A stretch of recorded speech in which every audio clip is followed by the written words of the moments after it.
It's time for the College Hockey Show!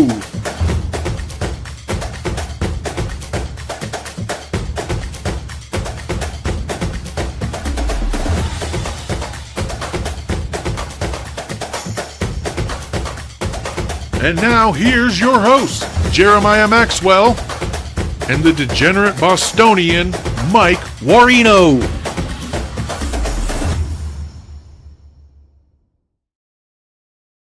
What up, everybody? Welcome to the College Hockey Show. I'm your host, Jeremiah Maxwell. With me, as always, the degenerate Bostonian, Mike Warino. How's it going, Mike? What's going on, guys? What did you get to see? Friday, got to see BC UMass go at it. It was very surprising. The result, I did not think BC would be kicking them in like they did. Saturday, had to do an altercation. I was supposed to be at BU Quinnipiac and couldn't make it, so went and saw Providence and Merrimack. For that series, home teams won each game, so it was a split. I got to see two fights and a whole lot of, as they say, scrums.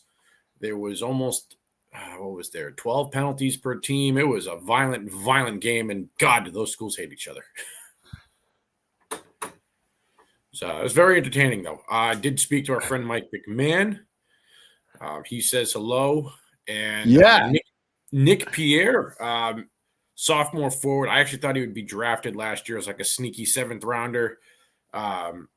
He actually is a fan of the show and asked us if he could join us one day. Yes, absolutely. You give him the link. You can send him the link. You DM the link and you let me know. And we'll prep 3 or 4 questions and we can get a huge show out of that. So that was pretty cool. He approached me pregame and said, "Hey, I've seen your show a couple times. Do you have players on?" I'm like, "We would love to have you on, Nick." So yeah, we have not had a player on, but we would love to have a player on. Fuck, I love that people are watching our show. Where are the numbers? He's like, "Yeah, I saw the Colby Cohen one." I'm like, "Dude, how about an active player? We can bring you on." And he was pumped. So thank you, Nick, for checking us out. Colby did get back to me, by the way. He just, I don't want to put Colby's personal business out, but he couldn't do the show from Sips for Service. I only wanted him for like 20 minutes anyway. And what does he have to say about BU right now? They're not good. So, guys, I apologize. I don't know what's going on with Instagram. Instagram's not working. So tonight we're just I'm not going to sit here and click go live all night. So it's not working. Instagram is being a piece of shit. It's not doing its job. So right now we're just going to be live on TikTok, X, and Twitch. I'm sorry. We don't even have TikTok because TikTok is updating. So I don't have time for it. TikTok, I should have known, but it's not updating. So we're just going to get right into it. I thought BU, didn't made a case for themselves to not be in the tournament again by beating Roundhouse by Quinnipiac. They got swept the weekend, right? Yeah, they only had the one game this weekend, which they lost 6-2. Yeah, that's the thing. You can't if you lost 3-2, all right, fine, but you got bent over. Yeah, they got beat and by a better team. They're just not good. Yeah. I mean, they're missing Iserman, I know, and look, we're gonna be we're gonna always be big Jay Pandolfo fans here on this channel, I know, and BU just always produces. It just feels like they have a tough time getting over the hump there. I mean, I look at it as you can have a bad year once in a while as a team. Dude, the college hockey parody, like Matt Merle said today on Chicklets, he was on there guest hosting because Keith Yano wasn't there, is that most of the teams are splitting. Nobody knows what anybody's going to do. You're not going to make a lot of money gambling. Well, that's the thing. I noticed Saturday they had posted 4 games. That's it. Out of all the action, they posted 4 games, which we got right, by the way. But it was a little frustrating. I used 5 or 6 different books. I even, I called our dear friend Handicap to Handicap, who's he sets the lines over at Circa, and I asked him, I said, "Hey, what's going on?"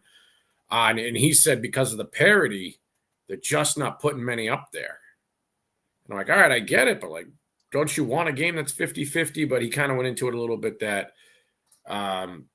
people are going to be dumping money on one team based off like it's a football school or a basketball school. And I'm like, all right, I guess that makes sense. Like people don't know and they don't want to take I guess they don't want the risk of an upset. Cause like if you were to say football right now, Ohio State, Wisconsin, you're betting Ohio State all the way. Ohio State's kicking the crap out of Wisconsin in football. And so Friday you would have seen Ohio State dollywop in Wisconsin and the casinos are getting smacked. The same time, Wisconsin did come back and beat them Saturday. So in my head, you would have got your money back. But I don't know. It's just a lot of the parodies kind of, hurting us as handicappers here. But, in this channel, we're 24-10. We are up 8.5 times our money. So that's good. I mean, that's amazing. So, yeah. Again, guys, I like doing math. If your average bet is $10, I've given you back $85.60. So you're in the green, as they say. The Savage almost hit his parlay, but you lost when you and I both called him an idiot and said go Quinnipiac. I mean, dude, that was a tough one. If he'd have done 4 of the other ones, so he'd have been okay. I don't understand what's going on. Honestly, I look at him. He's one of my best friends. He's been on the show before. It's $5. It's what he does, and he'll hit. We need to have the Savage back on. Let's talk to him and see about. Yeah, we'll get him back on. But again, we call him a Savage for a reason. When we go to casinos, the man plays 2 numbers on the roulette wheel, and we'll do that for 4 hours and leave profitable. I sit there, I scratch my head, I go get a sandwich, I walk around. And I come back and the dude's got stacks of chips. I'm like, how did you do this? You're only playing 2 numbers. He also chooses to not have sodas with his 20-piece nugget meal. He just gives me the soda, gives me the sauce, just wants 20 dried nuggets. He's a Savage, folks. Super awesome guy, killer dad. Again, one of my best friends. But he'll be on. He'll be on again. I got TikTok working. Yeah, TikTok working? All right, I'll get on TikTok then. Let's go. TikTok. TikTok, welcome back. All right.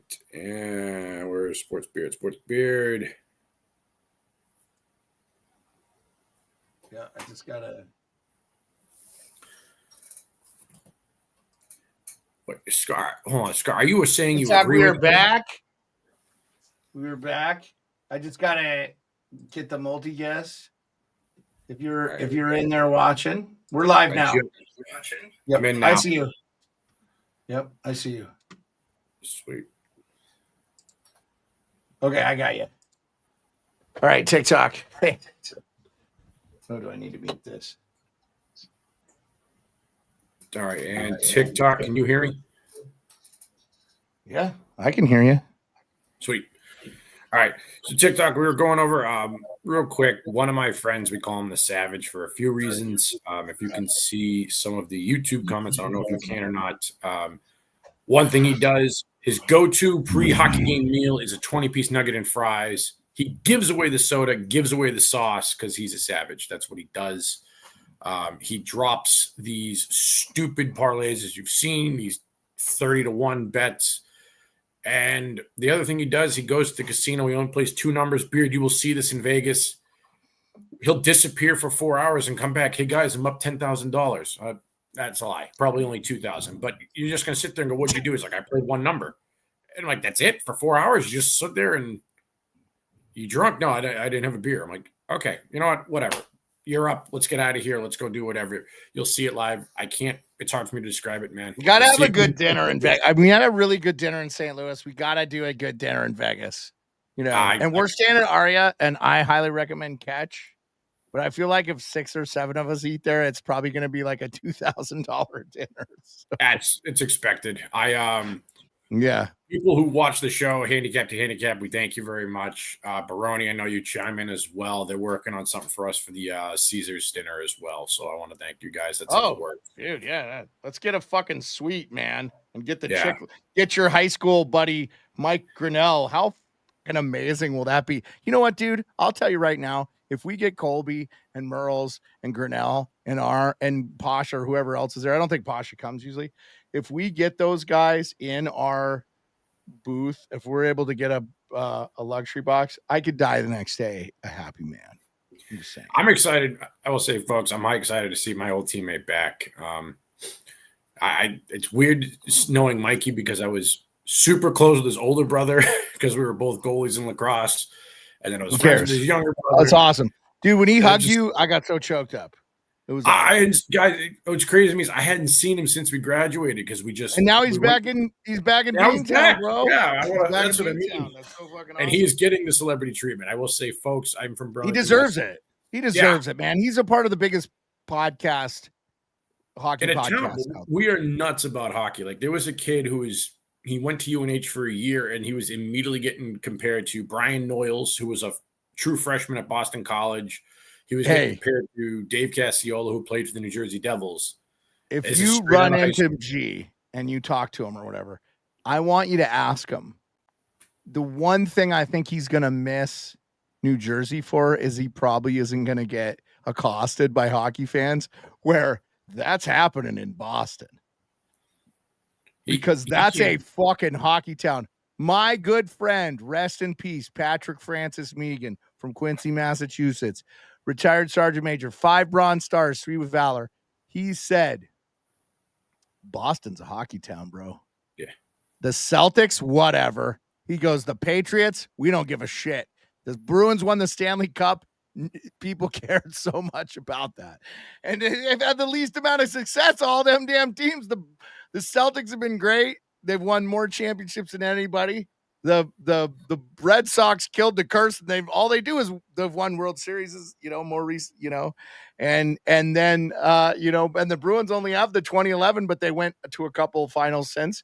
So it's wild, man. I love it. I'll put it in retrospect for when they played the Blues, standing room only for that. The face value was $1,500, and it sold. Like one ticket, $1,500. So that's I'd pay that to go to the Stanley Cup Finals to be with our friends. And I'm not a Bruins fan, but I would, if I was there, I would pay it. Okay. Let's get on your upsets before we've already talked for like 10 minutes and not done shit. 12 minutes. Guys, real quick, PSA, I am not going to be here for the next 2 shows. So Mike will be your solo host. So he's going to find out how that goes. Not fun. And then for December, I think because I'm going to Megan's funeral, I think I'll be able to make both. I'll be able to make the Thursday show, but I don't know if I'll be able to, we'll figure it out. We may have to work some schedule. And then the Monday, I think I won't be able to make the Monday show for that first week of December, but no big deal. No big deal. Got this. The upsets, Long Island over Minnesota. Moscow's job's at jeopardy, bro. Yes, it is. And what's crazy is we said that they were Colby Cohen today said he wouldn't have Moscow on his show. What? Because of where they're at. Damn. Wow. I don't blame them, but I will say if for those did they get swept? I missed the Friday. No, they did save. Minnesota did save the day, but it got close. It got hairy. But again, if you were people that send me the DMs looking for big picks, you did have Long Island at plus 385 on that Friday bet. There wasn't an option Saturday because I kind of wanted to double down, but I'm glad I didn't. No, they lost 6-2 on Friday. Did they only play the one game? No, Minnesota won Saturday. I wanted to rifle Long Island again, but I couldn't find a line for it. But Friday, if you were asking me for home run picks or whatever, they lost 6-2. One of the goals. Sure they played Saturday? I don't think they played Saturday. I don't play Saturday. I think it was. No, Minnesota won 6-3 Saturday. Was it Saturday or Thursday? No, Friday it was 6-2 Long Island. Saturday it was Minnesota winning 6-3. But like on Friday, Minnesota's goalie gave up a goal from the other end. 5-hole, ice in the puck. Yeah, I'm not going to kill Minnesota on their goalie. Like, that's the one thing. No, the kids So- being shelled. They were just that wasn't their night. By And, the you way, know, UAA lost to Bentley 2-1 in overtime on Friday and won 3-2 on Saturday. they've got a Yep. tough stretch coming up because they play Tuesday, Wednesday, Thursday. Like, they're playing 5 games in 6 days. Then they're heading back to Alaska. I'm like, this is nuts. Oh, I didn't see Penn State got the second half of that Michigan game 4-2. Yeah. I missed that. Let's Alaska beats Bentley. We're talking about that. That was big. RPI beats UMass Lowell. That was huge. Congrats, Matty Merles and RPI. Did they sweep that weekend, or was it just the one game? RPI and Union split the weekend amongst teams. So they played Lowell. They each played Lowell, and they each played UNH. Union put up 13 goals this weekend, beating both Lowell. Stacy, what's UNH. up? How's it going? Yeah, RPI did get a win. So good for RPI because they don't have a lot of wins and they're not a sharp-looking team. Lowell, I'm scared after this weekend because you got thumped. And Union also went from not ranked to number 20. So, we did. We'll get to the rankings. We'll get to the I was rankings. just, I was. I don't think Vermont beating Maine is an upset, by the way, but you got it there. But I'm with you though. You're right. It is a border battle. Yeah, it's not an upset, man. Like you're gonna split those games from time to time, and especially with all these talent from Canada they can bring in now. Omaha beat Duluth, but that was a split too, and UMD looks really good, and they housed them the first game. Yep. And by the way, shout out to the Morning Cup of Hockey guys. Monday they had UMD's head coach on their show, and I am drawing a blank, but I will get it for you here. Scott Sandlin, Scott Sandlin was on. I know Mike loves UMD. So, okay. Close calls. Ohio State wins Friday, and then in overtime. Wisconsin's good. Ohio State should be right there. Not a big deal. To me, I put it in there as a big deal simply because Ohio State fell out of the top 20.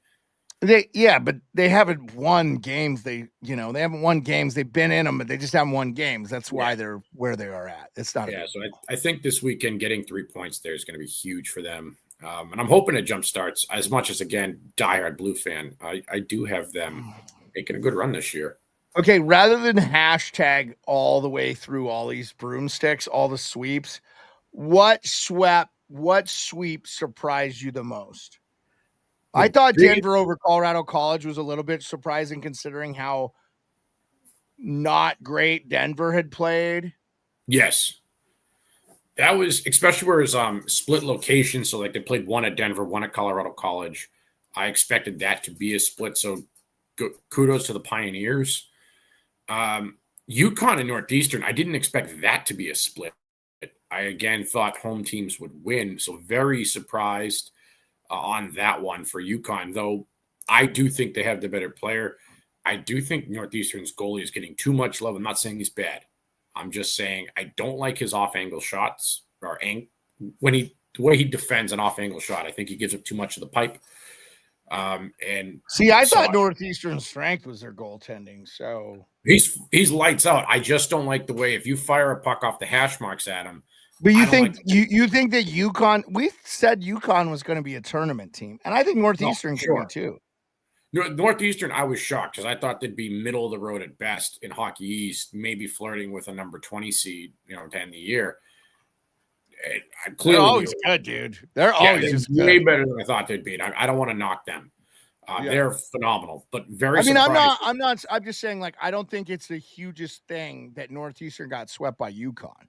UConn was a tournament, or should have been a Final Frozen Four team last year. Yeah, it could have easily been. And Northeastern was not there, but they've been good. They've beaten a lot of good teams this year, and we're so early yet. But I got you. So, that for me. Go ahead. Yeah, last one was a BC UMass.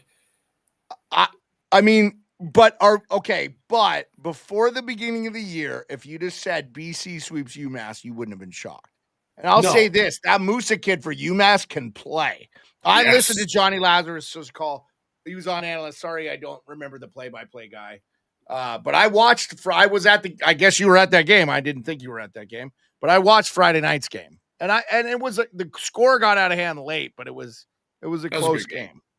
Yeah. I will say, Musa, you toasted Higgins.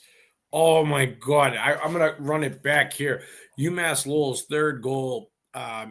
It's just simple board play. Hagen, Stiga going at it with I don't know the other UMass guy, Musa, and I don't know, Musa picked Hagen's pocket, then deked out Stiga, then deked out Higgins again on the back check just to finish it off. And I'm just sitting there going like, what just happened? Because it was 5 rows in front of me, and I'm seeing this. I'm like, that's a top 10 pick in the league going against another top 10 in Stiga. Those dude left their skates, the jock strap all over the ice, and this kid just put one top corner. I'm like, oh my God. So I'm going to say, despite a losing effort that day, play of the game going to Musa. Higgins, you got to back check better. That's why. But he played well, and so did Letourneau. I mean, I know that they're singling him out on that one play. Okay, concerns and upsides. Penn State splits, but McKenna is -3 now, -7 on the season. Yeah, guess he ain't dominating college hockey like they thought he would. Nope. Union scores 13 goals in 2 games. That's pretty cool if you're Union. That's insane. Ivy League schools typically don't have big offense, so. Yeah, Ohio State, you're giving them a prop because they got 3 points against Wisconsin. But I think the Big Ten, man, that's going to be the preeminent conference. I really do think in the 5 years, that's going to be because of the size of the schools and the money they could generate. So, Hockey East and stuff, they're really going to be fighting for it. But I mean, the good thing is a lot of people in Massachusetts know how to make money. Yes. So I look at Hockey East. I look at a school like Maine, Vermont. They can compete because that's really their only pro team, though. Right. But I still they're not going to get the money BU, BC, Northeastern are going to get dumped into their programs. Yeah, but they got a good coach, and I just feel like sometimes that helps. It absolutely helps. Absolutely. Merrimack, who we like, obviously, our friend Mike McMahon covers them and covers all of college hockey with collegehockeynews.com. If you don't subscribe to Mike on Substack, what are you doing? Subscribe. He's going to tell you more about college hockey than we ever can, but we just have fun and we want you guys to come visit us. And we'll have Mike on. And then I love the Seawolves, baby. The Seawolves will play 3 more times this week, 5 games in 6 days.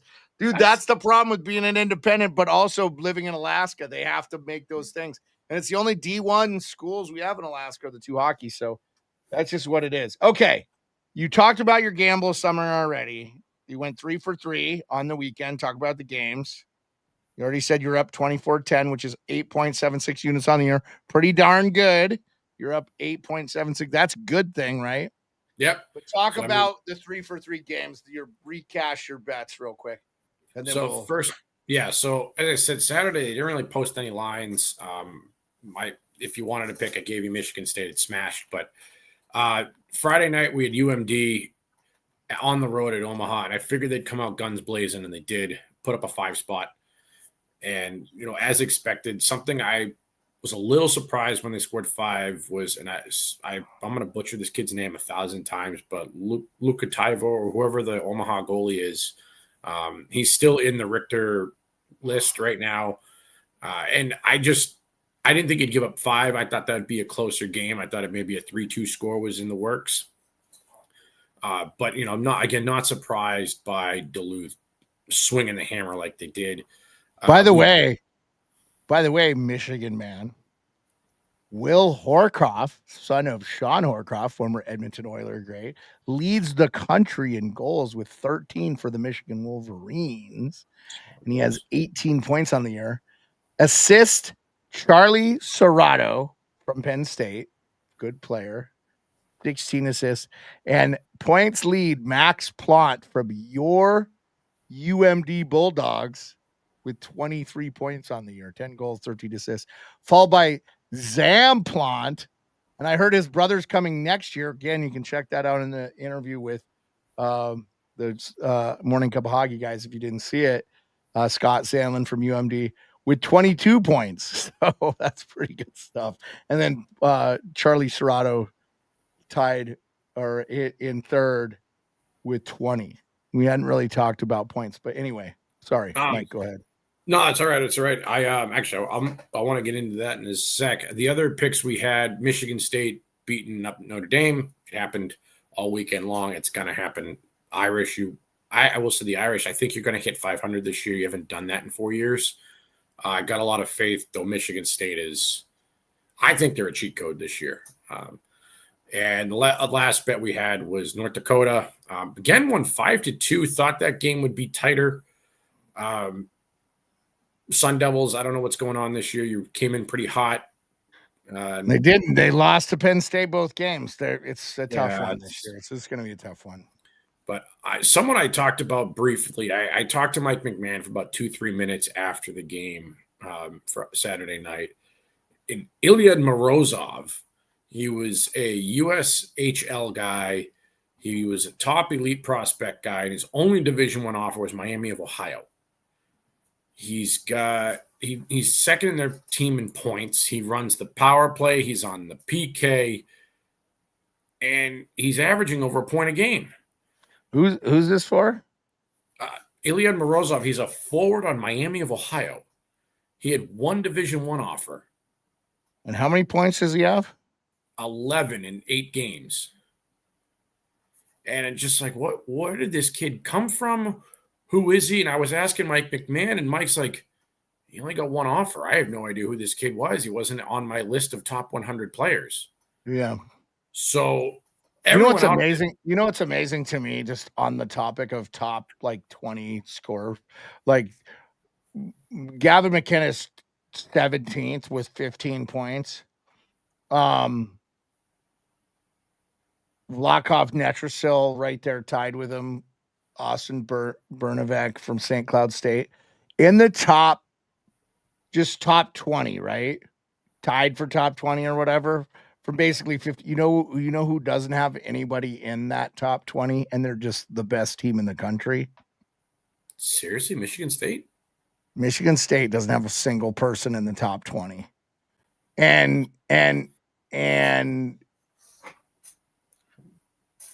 they're just dominating games, but they're getting it from everybody. Is that good or bad? Because I remember a few years it's back. Good, Mike, because you have depth scoring throughout your lineup. You don't have one single line dominating. You know who this reminds me of? Western Michigan.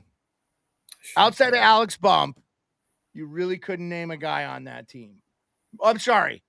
In the Porter Martone is with 14 points, 7 goals, 7 assists, is tied for 27th. He's not really 27th. He's really it's 1, 2, 3, and then you have 4 guys tied for 19, and you have 5 guys tied for 18, and then you have Musa and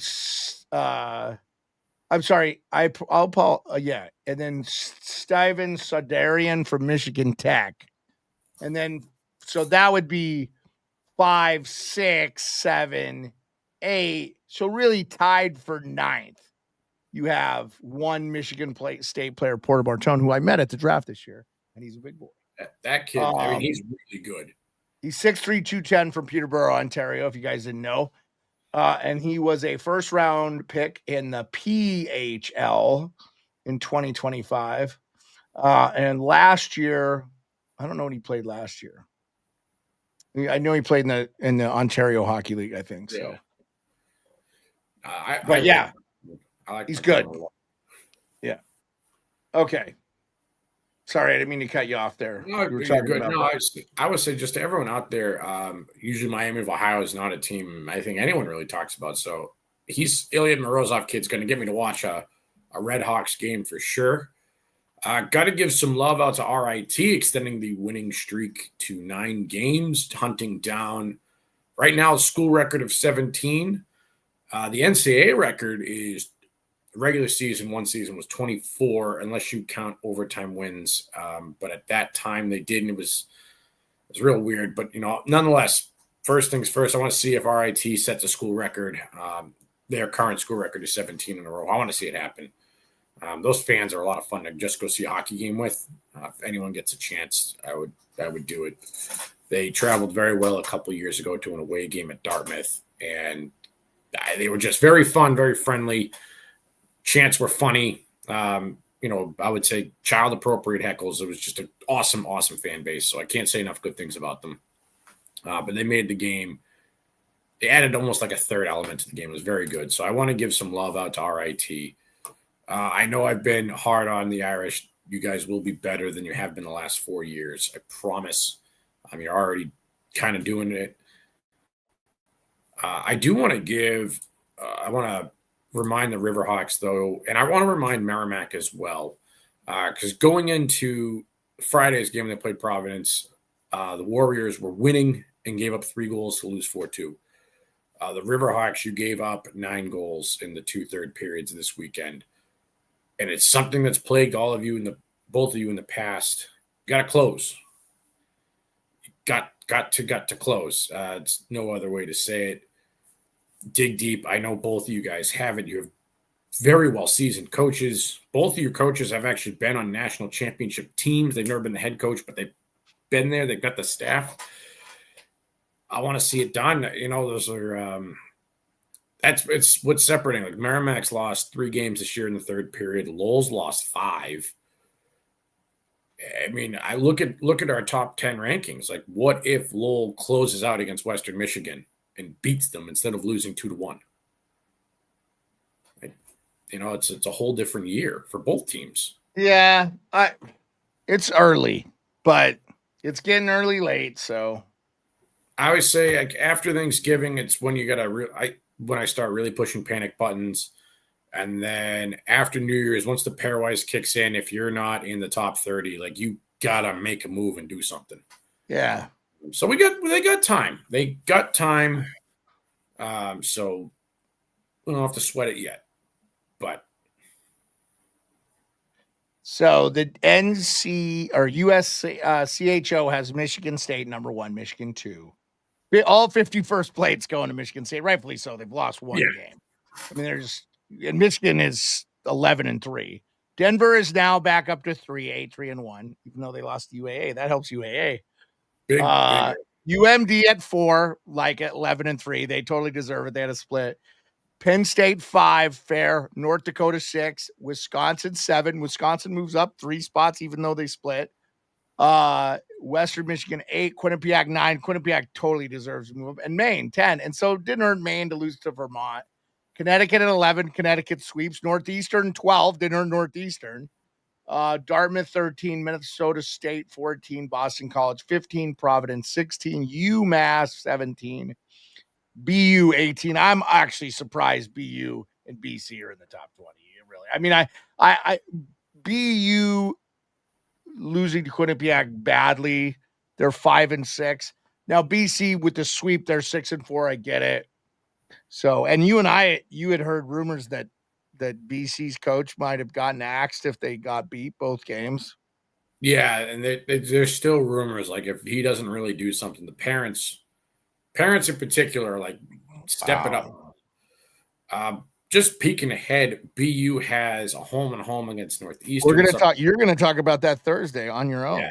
You don't have to peek ahead. That one I'm going to peek ahead a little bit, just to go, hey, they've got a top 10 game coming up. So I think if they get beat there, I'm with you. They're out of the top 20. I think BC saved themselves sweeping UMass. Who rounds out? I think it's Cornell Union at 19-20. No, yeah, Cornell Union. Yes, absolutely. Mm-hmm. And Cornell just started. Union's 8-2-1, man. Yeah. They've been scoring some goals, and that it's just the ECAC. I always say the Ivy League. It's the ECAC guys. There are a few non-Ivy Leagues in there, Union in particular. They usually aren't known for their offense. And, by the way, Wednesday you got RIT versus Niagara, UAA versus Stonehill. Turnaround Thursday, UAA is going to play Brown. So UAA playing them. That's the thing. Like, all right, you go play Stonehill. Their current rates. You know what I would do if I was running UAA? First thing I would do is I would get as much money as I could from all these nonprofits and everything in Alaska and build a fucking $300 million stadium for them. that overlooks the ocean and the mountains. Okay. I know right where I would put it. And then I would tell all these guys, you're not going to get paid a shit ton to come here, but we'll take you on hunting and fishing trips. And all these kids that grew up hunting and fishing, they'd be like, all right. That'd be pretty cool. And I think we would probably do damn well if we had those type of facilities. If we could touch some of these teams in the facilities, because it makes no sense to me. Because I live here. It's an awesome place to live. Didn't at one point you guys had like 3 major junior teams? Like you had a AAA, a AA. Yeah, we got them still. We got them. I think the Kenai ones are still kicking. We got the Anchorage Wolverines, and then we got Fairbanks too. So yeah, we have 3. Yeah, we got the hockey. I'm gonna go next Wednesday to the Anchorage Wolverines game. Yeah, like so the demand's there, the talent's there. Oh, we will not have a show on Thanksgiving. Oh yeah, of course. I say everyone on. I will chime in. Last year I did like a 2-minute clip of stuff going on Friday. That'll probably yeah. I'm gonna let Mike set all that up. And then of course I won't be here Friday. UMass Providence, Alaska Holy Cross. So pretty light weekend for this Friday, huh? Oh no, that's Thursday. Yeah, it's Thursday. Friday we got a full slate. Yeah. And I'm gonna let you preview those, but on the we could talk about those real quick. But Ohio State, Michigan, obviously that's always a big rivalry. I think Michigan dominates that. I think Wisconsin and Michigan State's the best. That's the one I want to watch, right? Yeah, I mean you have Wisconsin who just had a bad weekend against Ohio State, looking for revenge, and everyone gets hyped for number 1. At the same time, Ohio State's playing big rival and they're number 2. So it's honestly, I expect splits out of both of those. I'll tell you that right now. I expect splits. Penn State, Minnesota is not interesting to me because I think Minnesota's shitty. And I think if Penn State doesn't sweep, I think they're worse than we thought they were. I think it's one of those games I'll look at the stat line at the end and determine how I feel. U.S. under 18 playing Nodak is kind of interesting. One